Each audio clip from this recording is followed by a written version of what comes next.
مسله نن سبا ډېره اهم او ضروري ده، چونکې هر ځای کې تقریبا هغه راپېښه ده چې د انسان ویښته خلک خرڅوي.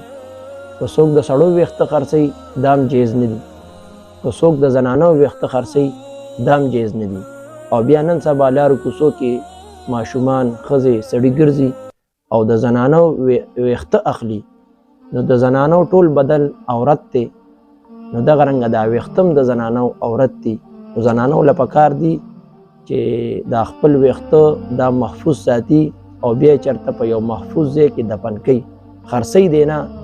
او نن سبا دا مسله هر ځای کې تقریبا عامه ده.